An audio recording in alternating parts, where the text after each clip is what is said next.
pense que quand j'étais tout petit, quand je faisais de l'optimiste, j'entendais parler de cette course, je devais lire ça dans la presse nautique, dans Voilier, je devais voir des images du bol d'or, donc voilà. Ça fait partie des courses, comme d'ailleurs le Vendée Globe, la Route du Rhum, les courses que j'ai eu la chance de faire ces dernières années, partie des courses qui sont dans mon imaginaire d'enfant depuis très longtemps. Et j'avais pas forcément eu l'occasion ces dernières années, à cause d'un emploi du temps qui a été un petit peu chargé, de venir participer à cette course. Mais là, cette année, ça se goupillait pas trop mal. Et je suis ravi de pouvoir la découvrir. Nicolas Grange m'a proposé là ce printemps. C'était pile le bon moment de me proposer parce que je commençais à voir un peu mon planning se finaliser. Je voyais que je pouvais être disponible au mois de juin et que voilà, je pouvais enfin réaliser un peu ce petit rêve de faire du D35 d'abord, parce que c'est vrai que c'est des très beaux bateaux, et puis de participer à cette belle course qu'est le bol d'or. Donc je navigue sur le bateau Calice de Nicolas Grange avec pas mal de personnes que je connais. C'est assez sympa de les retrouver parce que c'est des gens qui faisaient du Tornado, qui font d'ailleurs du Tornado ou du 49er quand à l'époque je faisais de l'olympisme, donc il y a une dizaine d'années. Ça me fait plaisir de les retrouver parce que il y en a certains que je n'ai pas vus depuis 10 ans. Donc c'est un chouette équipage, Nicolas Grange que je connais, que j'avais rencontré il y a 2 ans à la fin de la saison de D35, qui m'avait déjà proposé d'ailleurs à l'époque de faire le prochain bol d'or. Malheureusement je ne pouvais pas, c'était en 2014, je ne sais plus pourquoi, mais bon le calendrier ne le permettait pas. Et là quand j'ai vu que c'était possible, j'ai sauté sur l'occasion. Il y a un niveau, il y a une concurrence qui est très relevée, mais quelque part c'est ça qui fait aussi la richesse de la course. Si la course était facile, elle aurait pas ou très peu d'intérêt. Il y a beaucoup de très bons marins qui viennent, il y a de très beaux bateaux. Donc c'est ça qui fait que la grandeur de ce bol d'or, et on va tout faire pour essayer de naviguer le mieux possible. Moi je vais découvrir le bateau, découvrir l'équipage, je vais essayer de m'immiscer dans l'équipage mais le plus discrètement possible parce qu'ils se connaissent très bien entre eux, ils naviguent depuis pour certains plusieurs saisons, donc voilà, je vais essayer tant bien que mal d'apporter quelque chose à cet équipage qui connaît déjà bien le support.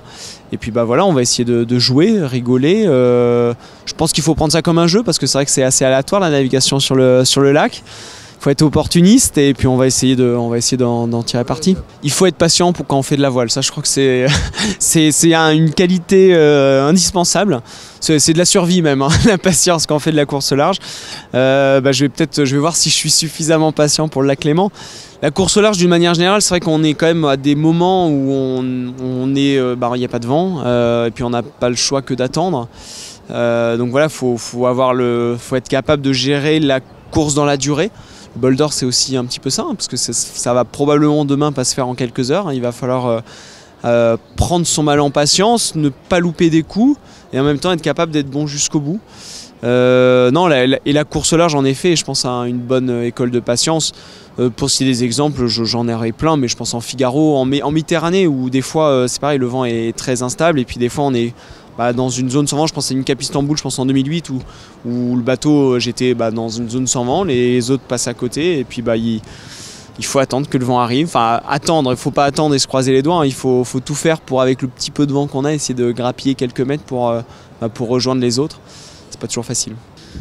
J'ai grandi quelque part, moi en tant que marin français, j'ai grandi avec les Suisses qui naviguaient à côté.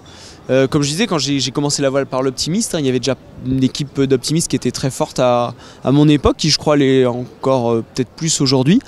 Et des marins qu'on suivait dans la course au large française, qui étaient des marins suisses, beaucoup.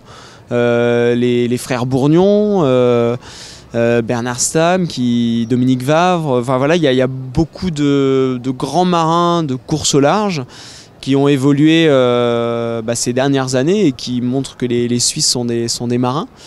Et puis évidemment, ces dernières années, la Coupe de l'América, on peut pas parler de la voile et de la Suisse sans parler de la Coupe de l'América, de la victoire d'Alinghi. Je pense que c'est vrai que ça a aussi probablement mis une dynamique ici sur le territoire suisse qui est importante pour la voile ici. Donc mon actualité en 2015, c'est de construire un trimaran avec la Massive, donc le trimaran Massive qui va être mis à l'eau au mois d'août. C'est un grand trimaran, un bateau qui va faire 30 mètres de long, 23 mètres de large, et qui a pour objectif de refaire un tour du monde en course au large en solitaire. Donc voilà, l'objectif c'est ça, c'est de renaviguer autour du monde, beaucoup plus vite je l'espère, parce que les trimarans sont des bateaux qui vont vite. Un bateau qui est peut-être pas révolutionnaire, mais en tout cas qui est une belle évolution de ce qui se fait depuis quelques années dans le milieu de la course au large, qui va avoir la chance d'avoir des foils, hein. On va avoir des appendices assez porteurs, donc un bateau qui va être, je l'espère, le plus aérien possible. Je ne dis pas qu'on va voler, puisque je pense qu'aujourd'hui on n'est pas capable, et je le pense pas dans les années qui viennent, capable de voler en course au large, en solitaire, d'être capable de voler autour du monde. Je pense qu'il nous faut encore quelques années pour ça.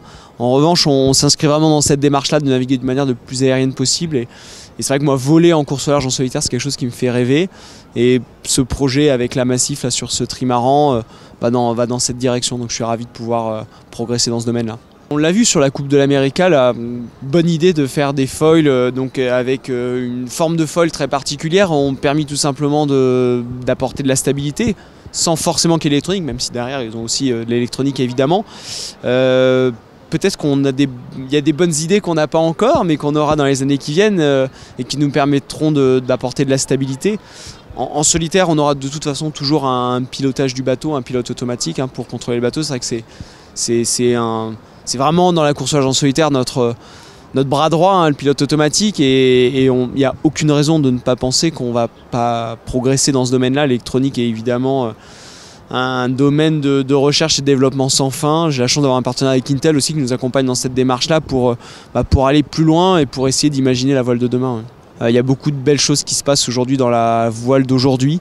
Je crois que le vol qui arrive chez nous, c'est vraiment quelque chose d'énorme. Hein. On sous-estime peut-être ça. Je pense qu'il y avait la voile la voile d'avant et la voile de demain. Et je pense que la voile d'avant, c'est la voile en archimédien. La voile de demain, c'est la voile qui vole. Aujourd'hui, ça concerne que quelques bateaux, mais j'ai aucune raison de ne pas penser que dans 5, 10, 15 ou 20 ans, il y a tous les bateaux de croisière qui volent, que les marins en solitaire autour du monde volent aussi.